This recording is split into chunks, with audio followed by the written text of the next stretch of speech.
Saint Basil the Confessor, Bishop of Parium. April 12th. A virtuous bishop of Parium steadfastly refuses to endorse the iconoclastic heresy, enduring persecution and deprivation for his defense of holy icons. A heads up in the spirit of transparency. Please be advised that this content may include persecution, suffering. Saint Basil the Confessor served as Bishop of Parium in the 8th century, a period of profound spiritual and political upheaval within the Byzantine Empire. The Church faced the severe challenge of the iconoclast heresy, which sought to abolish the veneration of holy icons.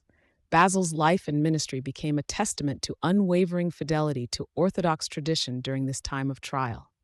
The people of Parium, a city in Mysia, Asia Minor, recognized in Basil a man of exceptional virtue and profound piety. His life was marked by devout practices and a sincere dedication to God. For these qualities, the clergy and the faithful of Parium chose him to be their bishop. He was consecrated to the episcopal see by Saint Metrophanes, Patriarch of Constantinople. As a bishop, Basil embraced his pastoral responsibilities with earnestness, demonstrating a deep concern for the spiritual welfare and guidance of his flock.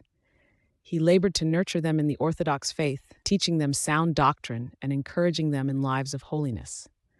His episcopate coincided with the height of the iconoclast controversy, particularly under the reign of Emperor Constantine Fourth Copronymus, 741 to 775. This era was defined by a fierce imperial campaign against the veneration of holy icons.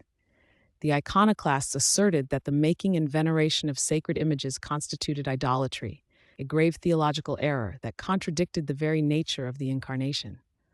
The Orthodox Church, however, maintained that icons are not worshipped as idols, but are venerated as sacred images, serving as a means to honor the prototypes they depict: Christ, the Theotokos, and the saints.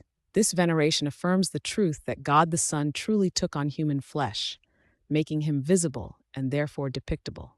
To reject icons was, in essence, to diminish the reality of Christ's humanity.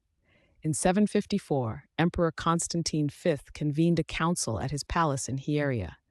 This assembly, designed to provide theological justification for the imperial iconoclastic policy, was attended solely by bishops who supported the emperor's views.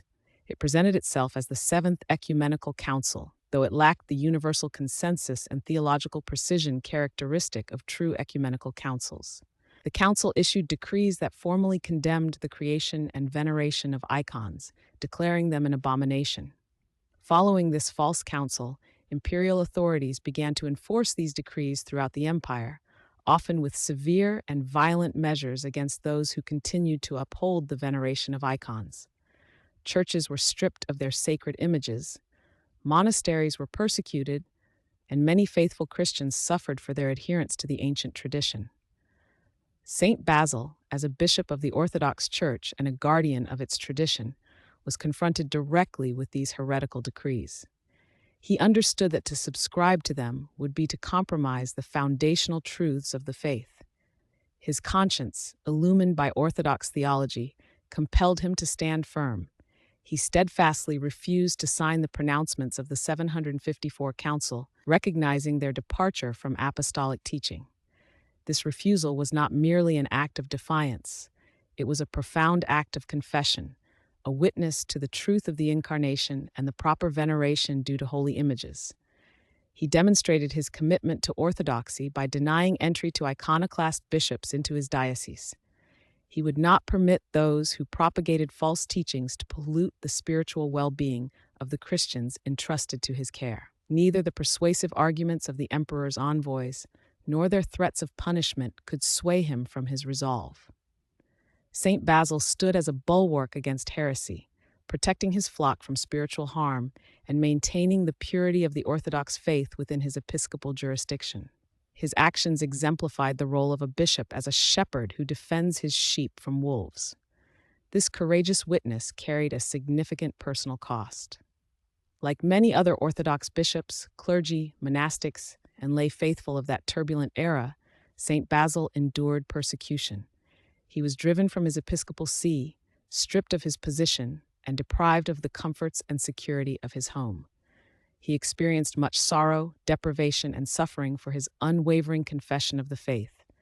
Yet he willingly accepted this life of wandering and poverty rather than betray the truth of Christ's church. His endurance of these hardships was a form of asceticism, a voluntary embrace of self-denial for the sake of spiritual integrity.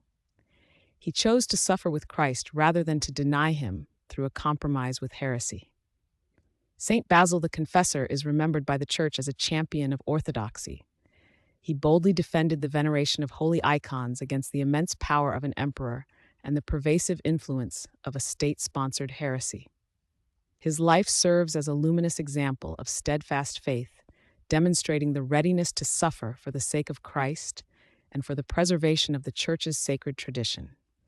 His memory is honored by the Church on April 12th, inspiring all who seek to confess the truth in times of trial and to live lives of fidelity to Christ.